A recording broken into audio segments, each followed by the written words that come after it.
Hello viewers, কেমন আছেন সবাই? আমি অনলাইনে অর্ডার করেছিলাম বোল্ড ফিটের পুল আপ বার।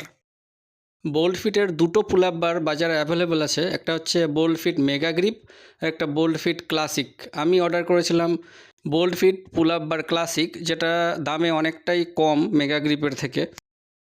আনবক্সিং করার পর যেটা বেরোলো সেটা হচ্ছে একটা সলিড স্টিলের রড, যার সাথে দুটো সুন্দর গ্রিপ লাগানো আছে। এই পুল আপ বারটা ইনস্টল করতে গেলে কোনো ধরনের স্ক্রু লাগানোর ঝামেলা নেই। তবে প্যাকেজের সাথে দুটো অ্যাডিশনাল স্ক্রু দেওয়া আছে, যেটা লাগানো সম্পূর্ণ অ্যাডিশনাল, এটা বেটার সেফটির জন্য। এই পুল আপ বারটি 60 সেন্টিমিটার থেকে 100 সেন্টিমিটার পর্যন্ত যে কোনো দরজার ফাঁকে সহজে আটকে দেওয়া যায়। প্রথমে এর সাথে থাকা স্ক্রুর সাহায্যে রাবার লিমিটারগুলোকে আপনার পছন্দসই উচ্চতায় অ্যাডজাস্ট করে লাগিয়ে নিতে হবে। তারপরে পুল আপ বারের দু সাইডে দুটো রাবারের গ্রিপ আছে। এই গ্রিপের মাঝখানে দেখতে পাচ্ছেন একটি গ্রুভ আছে।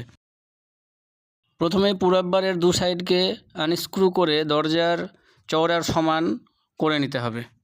পুল আপ বারের ডান দিকের অংশটি অ্যান্টি ক্লকওয়াইজ ঘুরিয়ে নিলে পরে এটা লম্বায় বড় হয়।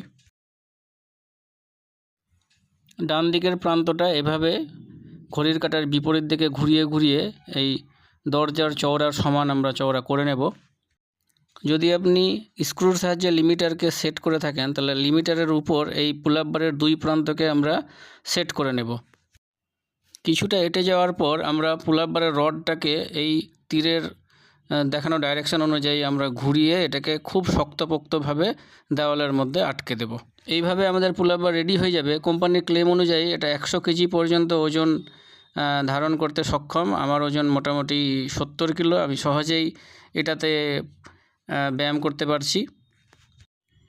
আগেই বলেছিলাম যে স্ক্রুর সাহায্যে লিমিটারটা লাগানো অ্যাডিশনাল। আমি এখানে কিন্তু কোনো লিমিটার লাগাইনি, আমি সরাসরি এই পুল আপ বারটাকে দেওয়ালে আটকেছি। এই পুল আপ বারটির এমআরপি 1499 টাকা, কিন্তু অ্যামাজন এবং ফ্লিপকার্টে এর দাম প্রায় 500 টাকার কাছাকাছি থাকে। আমি প্রোডাক্টটিকে ট্যাগ করে দিচ্ছি, সেখান থেকেও আপনারা কিনতে পারবেন। ভিডিওটি ভালো লেগে থাকলে একটি লাইক অবশ্যই করবেন এবং চ্যানেলটিকে সাবস্ক্রাইব করে আমার পাশে থাকবেন। ধন্যবাদ।